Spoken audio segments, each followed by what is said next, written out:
మన పులిని మాట్లాడిద్దామా? మరి ఈ రోజున కొడాలి నాని అని అంటే మాటలు తోటలు పేలుతాయా లేదా? మరి నాని అన్నని ఆయన యొక్క సందేశం ఇవ్వాల్సిందిగా కోరి ప్రార్థిస్తా ఉన్నా.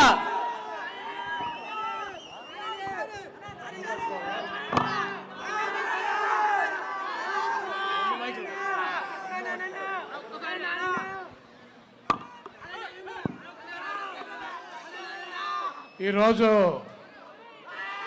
ఈ రాజమహేంద్రవరం పట్టణంలో ఇంత పెద్ద ఎత్తున వైఎస్ఆర్ కాంగ్రెస్ పార్టీ సమావేశం ఏర్పాటు చేసి సభాధ్యక్షులుగా ఉన్నటువంటి రాజమండ్రి పార్లమెంటు సభ్యులు మార్గాని భర్త గారికి, అదేవిధంగా ఈ సభావేదిక మీద ఆశీనులైనటువంటి ఇతర పెద్దలకి, ఇక్కడ విచ్చేసినటువంటి వైఎస్ఆర్ కాంగ్రెస్ పార్టీ కుటుంబ సభ్యులకి, మహిళామ తల్లులకి, పాత్రికేయ మిత్రులకి అందరికీ ముందుగా నా హృదయపూర్వక నమస్కారాలు.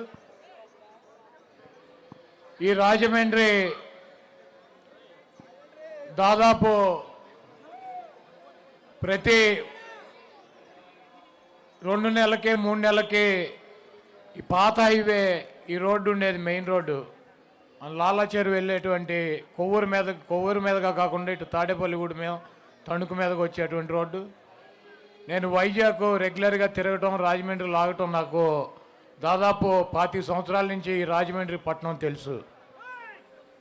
కనీ విని ఎరగనటువంటి డెవలప్మెంట్ ఈ 5 సంవత్సరాల్లో రాజమండ్రి పట్టణం కనపడుతుంది.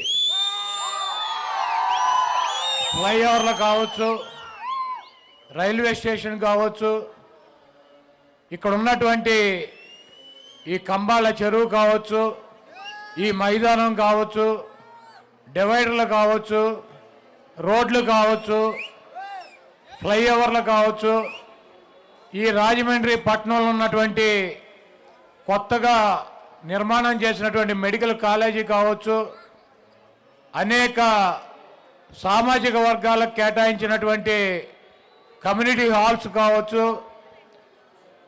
ఇక్కడ ఉన్నటువంటి 25,000 మంది నిరుపేదలకి ఇళ్ళు పట్టాలు ఇవ్వాలన్నటువంటి దృఢ సంకల్పంతో ముఖ్యమంత్రి గారితో మాట్లాడి ఆ పట్టాలు ఇచ్చేటువంటి కార్యక్రమం కావచ్చు, ఒక ప్రజాప్రతినిధి తన ప్రాంతాన్ని అభివృద్ధి చేసుకోవాలన్నటువంటి చిత్తశుద్ధితో పనిచేస్తే ఆ ప్రాంతం ఏ రకంగా అభివృద్ధి చెందుతుందో మన ఎంపీ మార్గాన్ని భర్తను చూస్తే, ఈ రాజమండ్రిని చూస్తే అర్థమవుతుంది. తప్పకుండా శాసనసభ్యుడిగా పోటీ చేయి భరత్, నువ్వు గెలుస్తావు. తప్పకుండా మన ప్రభుత్వం వస్తుంది. ఆ రాజమండ్రి ప్రాంతాన్ని వైఎస్ఆర్ కంచుకోటగా తీర్చిదిద్దాల్సినటువంటి బాధ్యత నీ మీద ఉందని చెప్పి ముఖ్యమంత్రి జగన్మోహన్ రెడ్డి గారు భరత్ను రాజమండ్రి సిటీకి శాసనసభ్యుడిగా పంపించడం జరిగింది. ఈరోజు జగన్మోహన్ రెడ్డి గారి గురించి, లేకపోతే మా గురించి, లేకపోతే ఇక్కడ ఉన్నటువంటి భర్త గురించి అనేక కథనాలు జగన్మోహన్ రెడ్డి గారు చెబుతూ ఉంటాడు. మనం ఒకరితో కాదు ఫైట్ చేసేది, చంద్రబాబుతో అని. అది వాస్తవం. చంద్రబాబు కనుక ఒక్కడే వస్తే జగన్మోహన్ రెడ్డి గారు ఫుట్బాల్ లాగా ఒక తన్ను తంతే ఒక 20 సంవత్సరాలు కనపడ్డాయి రాష్ట్రంలో. ఆ సంగతి ఆయన కూడా తెలుసు. అందుకే ఒక పక్కన దత్తపుత్రుని పెట్టుకుంటాడు, ఇంకో పక్కన ఉత్తపుత్రుని పెట్టుకుంటాడు. వెనకాల బీజేపీ వదినమ్మ వస్తుంది. ముందేమో ఇప్పుడు కాంగ్రెస్ షర్మిలమ్మని తెచ్చుకున్నాడు, చెల్లెమ్మనే. వీళ్ళందరూ కాక మళ్ళీ ఈనాడు డ్రామోజీరావు ఒకడు, ఆంధ్రజ్యోతి రాధాకృష్ణ, TV5 బిఆర్ నాయుడు, ఆ మహా టీవీలో పౌడర్ డబ్బా ఒకడు. ఇప్పుడు వీళ్ళందరూ సరిపోక నిన్న రాత్రి ఒకని పట్టుకొచ్చారు, పీకే ప్రశాంత్ కిషోర్. ఆ నైపాక్లోంచి పీకేసి పక్కన పడేసి 3 ఏళ్ళు అయింది. ఒక రాజకీయ పార్టీ పెట్టి బీహార్లో పాదయాత్ర చేసి ఆ పార్టీ డిస్పోజల్ అయిపోయి అక్కడ దుకాణం సర్దేసి మళ్ళీ వచ్చాడు. అంటే ఎవరన్నా కొద్దిగా ఏ పార్టీ గెలుస్తుందో ఆ పార్టీకి ఓటేద్దాం అని చెప్పి 2% 3% ఎవడన్నా ఆపోటి బలహీనలు ఆలోచిస్తూ ఉంటారు. ఈయనొచ్చి చంద్రబాబు నాయుడు గారు గెలుస్తారంటే ఓటంతా చంద్రబాబు నాయుడుకి 2% 1% మారుతుందన్నటువంటి పిచ్చి భ్రమల్లో ఇటువంటి పిచ్చి ముండా కొడుకులందరినీ తీసుకొచ్చి మన మీద వదిలి వాళ్ళు పొద్దున్నే లేచి మాకు నోరు నెప్పేటట్టు నేను ఈ నాని గారు ఈ భరత్ ఇట్లా ఈ రాష్ట్రంలో 10 మంది ఉన్నాం. తిట్లు తిని ఇదే కార్యక్రమం. అయినా కూడా మా ప్రాణం పోయిన జగన్మోహన్ రెడ్డి గారి కోసం, ఈ రాష్ట్ర భవిష్యత్తు కోసం మేము తప్పకుండా జగన్మోహన్ రెడ్డి గారి వెనకాల నిలబడతాం. ఎందుకంటే ఇప్పుడు పేర్నాని గారు చెప్పారు, ఒక పేదవాడు తన పిల్లల్ని ఉన్నతమైనటువంటి చదువులు చదివించుకోవాలని ఉంటుంది. వాళ్ళకి ఒక మంచి ఇంగ్లీష్ మీడియంలోనో ఒక ప్రైవేట్ స్కూల్లోనో చదివించాల్సినటువంటి బాధ్యత ఉంటుంది, చదివించాలని ఉంటుంది.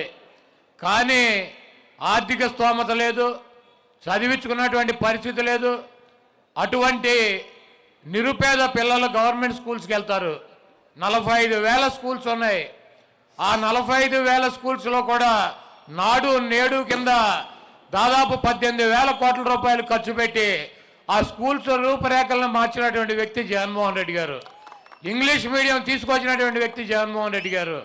వాళ్ళకి చదివేటువంటి పుస్తకాలు కానించి, స్కూల్ బ్యాగులు కానించి, బట్టలు కానించి, బూట్లు కానించి, సాక్సులు కానించి ప్రతి అవసరాన్ని తండ్రి స్థానంలో ఉండి తీర్చినటువంటి వ్యక్తి జగన్మోహన్ రెడ్డి గారు.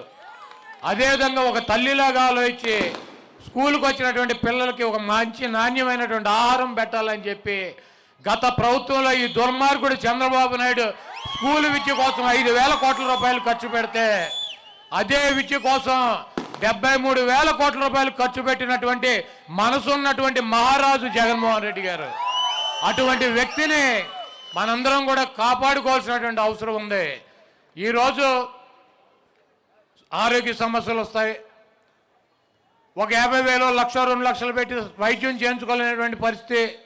మనిషి చనిపోతాడని తెలుసు, అయినా ఆర్థికంగా డబ్బులు లేక చనిపోవడం తప్పించే మార్గం లేనటువంటి పరిస్థితుల్లో ఆ మహానుభావుడు వైఎస్ రాజశేఖర రెడ్డి గారు ఆరోగ్యశ్రీ తీసుకొచ్చి ఈ రాష్ట్రంలో కొన్ని లక్షల మంది నిరుపేదల్ని కార్పొరేట్ హాస్పిటల్కి తీసుకెళ్లి వైద్యం చేయించి వాళ్ళ ప్రాణాలను కాపాడినటువంటి వ్యక్తి రాజశేఖర రెడ్డి గారు.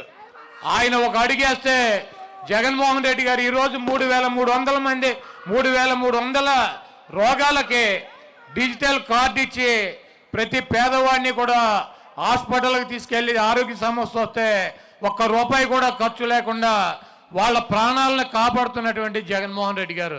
ఈరోజు విద్యారంగం కావచ్చు, వైద్య రంగంలో కావచ్చు, గత 70 సంవత్సరాల్లో ఏ ముఖ్యమంత్రి చేయనటువంటి విధంగా ఈరోజు జగన్మోహన్ రెడ్డి గారు చేస్తున్నాడు.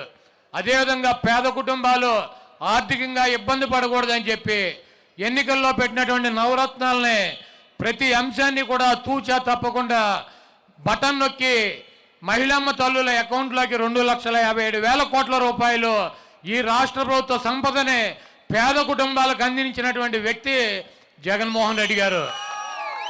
గతంలో ఏ ముఖ్యమంత్రి అయినా కనీసం 50,000 కోట్ల రూపాయలు 5 సంవత్సరాల్లో పేదల కుటుంబాలకు ఇచ్చాడని చెప్పి నేను అడుగుతున్నా.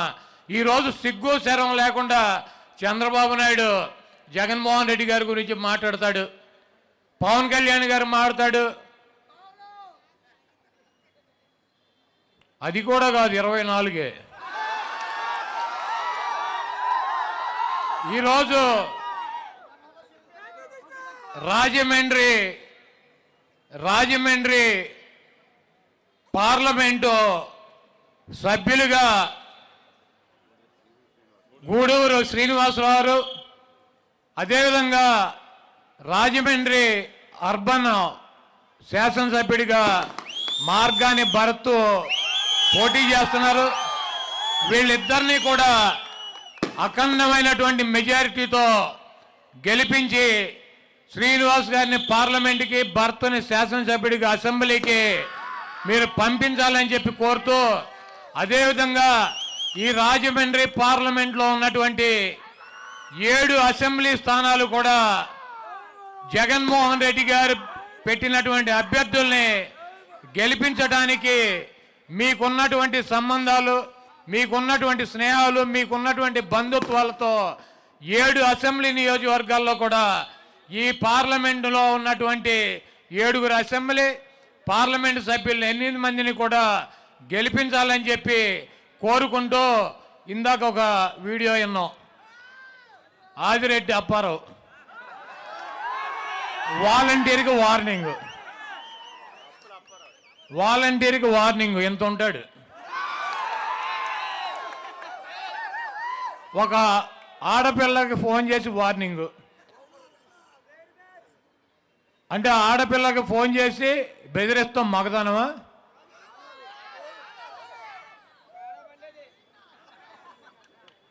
ఈరోజు ఒకటి చెప్పదలుచుకున్నా, వాలంటీర్లు కావచ్చు, వైఎస్ఆర్ కాంగ్రెస్ పార్టీ నాయకులు కావచ్చు, కార్యకర్తలు కావచ్చు,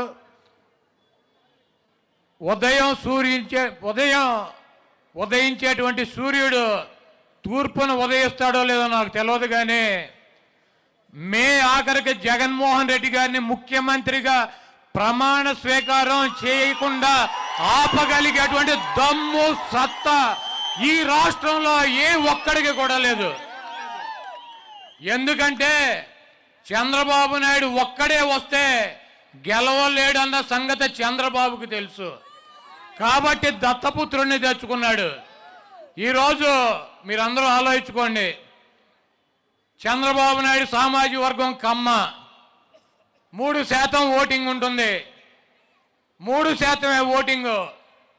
ఆ పార్టీలో, తెలుగుదేశం పార్టీలో 30 సీట్లు ఇచ్చుకున్నాడు. వాళ్ళకి 30 పైనే. ఆయన గెలవలేడు, ఆయన సామాజిక వర్గం ఆ పార్టీని గెలిపించలేదు.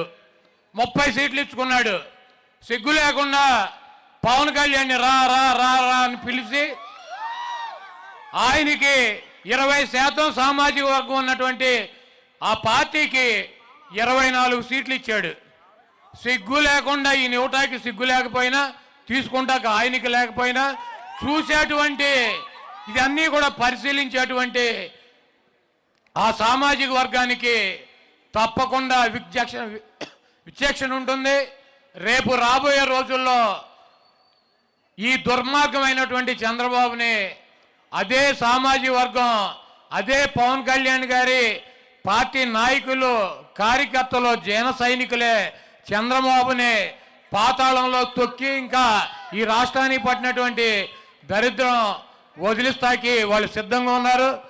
ఈ రాష్ట్రంలో వెన్నుపోటుకి బ్రాండ్ అంబాసిడర్లు ఎవరు? చంద్రబాబు దెబ్బకు ఇంకంతకుముందు ఒక ఆయన ఉన్నాడు, ఆయన మర్చిపోయారు అసలు. ఎవరు? Nadendla Bhaskar Rao. NT Ramarao 85లో heart operation చేయించుకుందని ఇక్కడ ఫ్లైట్ ఎక్కాడు. ఆయన అక్కడ దిగేటప్పటికి వెన్నుపోటు పొడిచాడు ఒక ఆయన. 95లో కరెక్ట్గా 10 సంవత్సరాలకి రామారావు లండన్ వెళ్ళాడు. ఆయన వచ్చేటప్పటికి ఇంకోటి పొడి చేశాడు వెన్నుపోటు. ఎన్టీ రామారావునే వెన్నుపోటు పొడిచి ఆయన సీట్లోంచి తీసి పక్కన పడేశారు. ఎవరో? నాదెండ్ల, నారా, వీళ్ళిద్దరూ. మొన్న తాడేపల్లిగూడెం సభలో చూసారా? పవన్ కళ్యాణ్ గారి మధ్యలో కూర్చుని ఉంటే ఒకడటు ఒకడిటు కూర్చుని ఉన్నారు. ఒకడటు ఒకడిటు కూర్చుని ఉన్నారు. జన సైనికులు కావచ్చు, జనసేన కార్యకర్తలు కావచ్చు, ఆయనకు ఓటేద్దాం అన్నటువంటి సామాజిక వర్గం కావచ్చు, ఆయన అభిమానులు కావచ్చు, ఇద్దరు వెన్నుపోటుదారులతో పవన్ కళ్యాణ్ గారు ప్రయాణం చేస్తున్నాడు. ఎప్పుడు ఎవడు ఎలా పొడిచి ఏమి చేస్తారో ఈ రాష్ట్రంలో ఉన్నటువంటి ఆయనకి తప్పించి ఈ ప్రజలందరికీ కూడా తెలుసు. కాబట్టి ఆయన ముందు కాపాడుకోవాలంటే ఈ చంద్రబాబు నాయుడిని పాతాళంలోకి తొక్కి జనసేన సైనికులు, జనసేన కార్యకర్తలు డెఫినెట్గా తెలుగుదేశాన్ని ఓడించాలని చెప్పి రేపు పిఠాపురంలోనూ, భీమవరంలోనూ, లేకపోతే ఇంకో చోట ఎక్కడో చోట పవన్ కళ్యాణ్ గారు ఈ ప్రాంతంలోనే పోటీ చేస్తాడని చెబుతున్నారు. ఎవరు ఓడిస్తారు ఆయన్ని? మా రామోజీరావు, మా రాధాకృష్ణ, మా బిఆర్ నాయుడు, మా పౌడర్ డబ్బా వీళ్ళు చెబుతున్నారు. జగన్మోహన్ రెడ్డి గారంతా పవన్ కళ్యాణ్ని ఓటేస్తాకి ప్రత్యేక వ్యూహం పన్నుతున్నారంట. జగన్మోహన్ రెడ్డి గారు 175 చోట్ల మా ప్రత్యర్థులను ఓడించి వైఎస్ఆర్ కాంగ్రెస్ పార్టీ అభ్యర్థుల్ని గెలిపించుకుంటాకి ఆయన వ్యూహం పన్నుతూనే ఉంటాడు. దాంట్లో పవన్ కళ్యాణ్ ఉండొచ్చు, చంద్రబాబు ఉండొచ్చు, లోకేష్ ఉండొచ్చు, లేకపోతే ఆదిరెడ్డి వాసు ఉండొచ్చు, లేకపోతే మా వయసు అయిపోయిన బుచ్చి చౌదరి ఉండొచ్చు, అందరూ ఉంటారు దాంట్లో. మాకేం స్పెషల్గా పవన్ కళ్యాణ్ చంద్రబాబు అని ఉండదు. మా అభ్యర్థులు గెలిపించుకోవటమే వైఎస్ఆర్ కాంగ్రెస్ పార్టీ శ్రేణులు జగన్మోహన్ రెడ్డి గారి వ్యూహం. పవన్ కళ్యాణ్ గెలిస్తే పక్కలో పళ్ళెంలాగా చంద్రబాబుకు ఉంటాడు. మళ్ళీ నాకు షేర్ కావాలంటాడు. ఒక ఆయన లెటర్ రాస్తాడు, ఈయనకి కూడా 2 ఏళ్ళు ముఖ్యమంత్రి ఉండని. ఇవన్నీ కూడా తలనొప్పులు ఆయనకే ఉంటాయి. కాబట్టి ఆయనకేమో 100 సీట్లు గెలవాలని చంద్రబాబు ప్రయత్నం చేస్తాడు. పవన్ కళ్యాణ్ గారు ఎక్కడన్నా పోటీ చేస్తే ఈ తెలుగుదేశం వల్ల ఆయన ఓడించేటువంటి అవకాశం ఉంటుంది. కాబట్టి ఈ గుంట నక్కలతో ప్రయాణం చేసేటువంటి పవన్ కళ్యాణ్ కానీ, లేకపోతే పవన్ కళ్యాణ్ అడ్డం పట్టుకుని చంద్రబాబు గెలవాలి, ఈ ప్రాంతంలో జగన్మోహన్ రెడ్డి గారిని తప్పించాలన్నటువంటి ప్రయత్నం కానీ ఇవన్నీ కూడా ప్రజలు గమనిస్తున్నారు. తప్పకుండా వీళ్ళకి బుద్ధి చెప్తారు. ఇక్కడైతే రాజమండ్రిలో భరత్ని మీరు శాసనసభ్యుడిగా గెలిపించి మీరు అసెంబ్లీకి కనుక పంపించినట్లయితే, మా గూడూరు శ్రీనివాసరావుని పార్లమెంటు సభ్యుడిగా పంపించి ఢిల్లీ కనుక మీరు పంపించినట్లయితే ఈ ప్రాంతం, ఈ రాజమండ్రిలో ఉన్నటువంటి ఈ గోదావరి తీరం కని విని ఎరగనటువంటి అభివృద్ధి జరుగుతుంది. అదేవిధంగా మీ అందరికి కూడా ఇళ్ళు నిర్మాణం చేసి ఇచ్చేటువంటి కార్యక్రమం చేపడతారు. ప్రతి కుటుంబానికి సంక్షేమ కార్యక్రమాలు అన్నీ